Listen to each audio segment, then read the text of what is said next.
আমাদের হাতে থাকা কোটা আন্দোলনের সর্বশেষ আপডেট জানিয়ে দিব আজকের ভিডিওতে।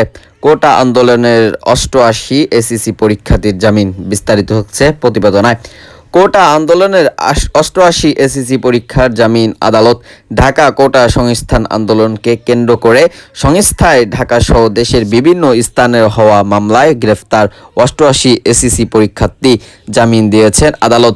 শুক্রবার 2 আগস্ট সাপ্তাহিক ছুটির দিনেও দেশের বিভিন্ন আদালত থেকে এই পরীক্ষার্থীর জামিন পেয়েছে।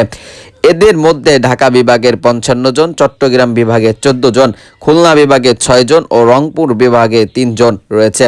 ঢাকার metro police magistrate Shahidul Alam প্রতীক্ষে আদেশে 37 জনের জামিন দেন। ঢাকার চিফ জুয়েলের ম্যাজিস্ট্রেট আদালত 5 এসএসসি পরীক্ষার জামিন মঞ্জুর করেন।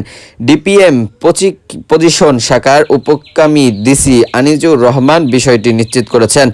এর আগে শুক্রবার দুপুরে আইন মামলায় থেকে জামিন শুনাশুনির কথা জানানো হয়। সম্প্রতি সংস্থায় ঘটনা মামলায় অনেক এসএসসি পরীক্ষার্থী গ্রেপ্তার হয়। কিছু কিছু কলেজে পরীক্ষার্থীরা বলেছেন, গ্রেপ্তার পরীক্ষার্থীদের মুক্ত না দিলে তারা পরীক্ষায় অংশ নেবেন না।